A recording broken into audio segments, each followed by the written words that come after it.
Hey everyone, this is Kristen with Living Able. I'm so glad to be here today. I actually didn't know if I was going to be able to do a video because yesterday I was running almost 102-degree fever and I didn't plan ahead and have a video already made, so I'm really glad to be here.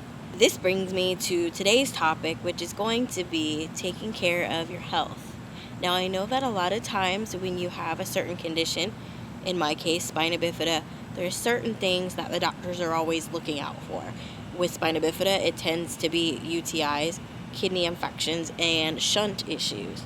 So when I'm sick, typically that is what the doctor goes ahead and looks at and makes sure is okay. So if I go to the emergency room, because I'm throwing up, typically I'm throwing up if I have a kidney infection or a UTI. I go there, they put some IV antibiotics in me, they hydrate me back. They say, yes, you have a kidney infection, a UTI, put you on medication, and send you on your way. Well, I will tell you, in the last year, I've learned so much that I wanted to share this with you. One thing that I want to really, beg you to do is to get a yearly physical. I was one of these people that thought that I was completely healthy. I thought I felt great and that nothing was wrong because I wasn't throwing up, I wasn't sick all the time. Whatever. I really did. I really did. But I never went and got a yearly physical on top of that. And when I mean yearly physical, I mean a physical where they take your blood. Because what happened a year ago, it'll be a year in September, I actually got put in the hospital for 4 days. And the difference with this time was I was throwing up and they couldn't get me to stop throwing up, which I was actually making myself throw up because I felt better to throw up. But it really ended up being godsend because if they wouldn't have checked me into the hospital, they wouldn't have taken my blood and they wouldn't have found the many issues that were going on at that time.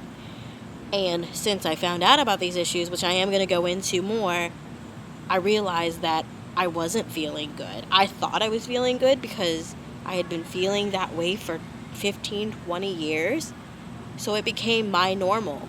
And that can happen to a lot of us if we get used to how we were feeling. And now looking back on it, when I was first out of high school, or at the end of high school year, I would go to urgent cares and say I just felt funky. I was having stomach issues. I didn't know what the deal was, and they really couldn't figure out anything. They weren't sure what to do for me. So I realized it was starting even back then, but I guess I got so used to the stomach pains and just the different things that I grew a tolerance for it. So anyways, when I was put into the hospital a year ago and they checked me in, put me on IV antibiotics, yes, I had a kidney infection.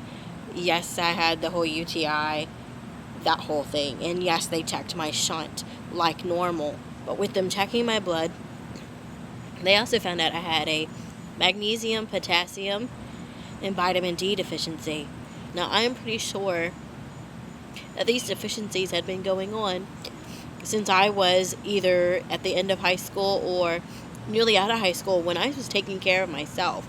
I did all my meals for myself, so nobody was really keeping account for me to know that I was only eating once or twice a day. And when I was eating once or twice a day, I was typically eating processed foods.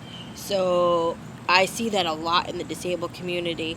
Even if your problem wasn't just eating once or twice a day, you're eating processed foods, which is basically crap, really, to put in your body. And so it's almost like you're not eating at all. And so my body was essentially starving itself. And I think that this is where some of the deficiencies started to come about because I wasn't putting the nutrients in my body that my body needed in order to keep all those things straight. And so I really think that that's what came up. And again, it became my normal. I didn't really think, I should be eating 3 to 5 times a day. I'm only eating 1 time a day. I didn't think about it. And honestly, I wasn't really even around family or friends that much that they would even notice. I might go out to eat with one meal or something with my family, and that would be my only meal of the day, but they wouldn't know that because Again, they're only eating one meal with me that day, so they don't know that, I know a lot of us have, incontinence or stomach issues, that can make you have accidents. And so a lot of times we won't eat once or twice a day. So it's actually way more common, and this can be a really big issue. You don't want to get your body used to eating only once or twice a day, because your body will stop telling you that it's hungry, even though it is hungry, and it basically starts putting in that little bit that you're putting in there, turns it into fat, which makes you gain weight, and then it also does all these other health issues with all these deficiencies like I was having. So you want to know that, and don't think that just because you don't feel hungry or just because you think you feel good that you are good. So please get those blood tests that will be able to tell you those things. And so I was put on magnesium, potassium, and vitamin D for months after I was out of the hospital. Now I'll tell you, I went and had my yearly physical 2 weeks ago, or less than 2 weeks ago. I'm back on vitamin D. So for whatever reason, my body is just not handling it well, which they say like somewhere near 85% of the country has some kind of vitamin D deficiency. So that's what they say. And they even said that when you put on the sunscreen, that keeps the vitamin D from the sun from you too. And so it's kind of like a catch-22. But anyway, so the magnesium and the potassium for me have been worked out, but I'm still dealing with the whole vitamin D issue, a year later. So I'll be on that for another 6 months. Another thing that I was doing that I realize now was completely messing up my body was I was drinking an ungodly amount of soda. And I know that a lot of us in the disabled community, we drink soda. We don't like water. And we drink soda because it's convenient. You have your cans and you can just grab one and you can go or whatever. So I started drinking soda when I was in elementary school. I started filling up a jug. I should have brought my jug. I filled up a whole jug, 20 ounces of Coke a day. And then over the years I switched it to Diet Coke. And so addicted to it that by the time I stopped drinking soda last year when I got out of the hospital, I was drinking up to 2 liters a day, which is just crazy insane. I wasn't drinking anything else. It would have been better if I was at least mixing it with water or juices or whatever, but I wasn't. And so the soda dehydrates you, and it's a diuretic, and it's just so bad for you, and it also eats at your bones. And so with our limitations that we have, our bones is a huge issue too.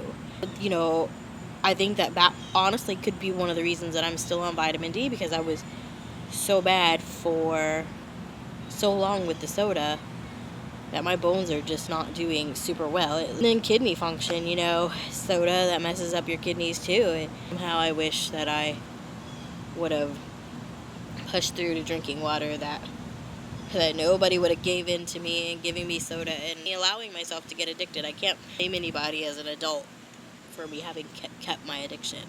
So I really wish I hadn't done that. So I really urge you to really watch yourself and really try not to drink soda.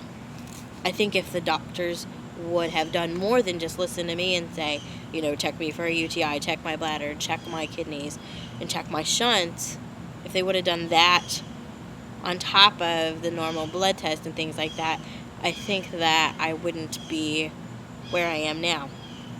And again, I told you last night, I had almost 102-degree fever.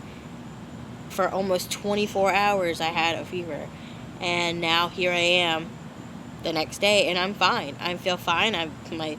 My temperature is like 97.4, and so that just shows I had some kind of 24-hour bug. That happens.